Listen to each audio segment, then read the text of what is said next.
ಎಲ್ಲರಿಗೂ ನಮಸ್ಕಾರ. ನನ್ನ ಹೆಸರು ಪ್ರತೀಕಾ. ಒಬ್ಬ ಒಳ್ಳೆ ವ್ಯಾಪಾರಿ ಹೇಗಿರ್ತಾರೆ ಅಂತ ಮಾದರಿಯಾಗಿ ತೋರಿಸ್ತಿದ್ದೀವಿ ಇವತ್ತು ನಾವು. 350 ಇದು ಸ್ವಲ್ಪ ಒಳ್ಳೆ ಕ್ವಾಲಿಟಿ, ಅದು 450. ಇದು ಸ್ವಲ್ಪ ಒಳ್ಳೆ ಕ್ವಾಲಿಟಿ ಇದು. ಅದು ತುಂಬ ವರ್ಷ ಬಾಕಿ ಬರ್ತದೆ, ಬೇಕಾದ್ರೆ ಅದನ್ನು ತಗೊಂಡು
ಎಲ್ಲರಿಗೂ ನಮಸ್ಕಾರ. ನಾನು ಲಹರಿ.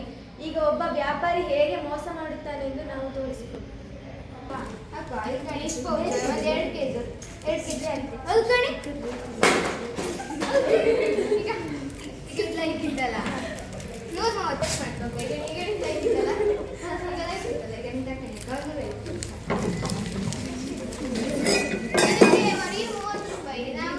ನಾವೊಂದು 20 ರೂಪಾಯಿ ಕೊಡ್ತೇವೆ.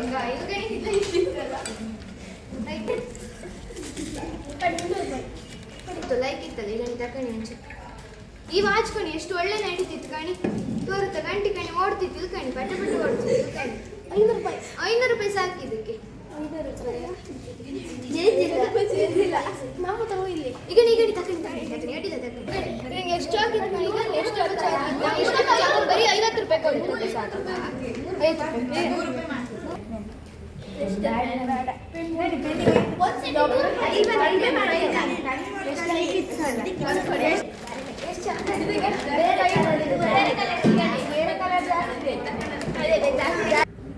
ಎಲ್ಲರಿಗೂ ನಮಸ್ಕಾರ. ನನ್ನ ಹೆಸರು ಧನುಶ್ರೀ. ನಾನು 8ನೇ ತರಗತಿಯಲ್ಲಿ ಓದುತ್ತಿದ್ದೇನೆ. ಇಂದು ಈ ಚಟುವಟಿಕೆಯಿಂದ ನಮಗೆ ಹಲವು ವಿಷಯಗಳು ಗೊತ್ತಾಗಿದೆ. ಅದರೊಂದಿಗೆ ವ್ಯಾಪಾರಿಗಳು ಹೇಗೆ ವ್ಯಾಪಾರ ಮಾಡ್ತಾರೆ ಮತ್ತು ನಾವು ಎಷ್ಟು ಎಚ್ಚರವಾಗಿರ್ಬೇಕಂತ ತಿಳ್ಕೊಂಡ್ವಿ. ಹಾಗೆ ಈ ಚಟುವಟಿಕೆಯಲ್ಲಿ ಅವರು ಮಾಡುವ ಮೋಸದ ಬಗ್ಗೆ ಸ್ವಲ್ಪ ಆದರೂ ತಿಳ್ಕೊಳ್ಳೋಕ್ಕಾಗಿತ್ತು.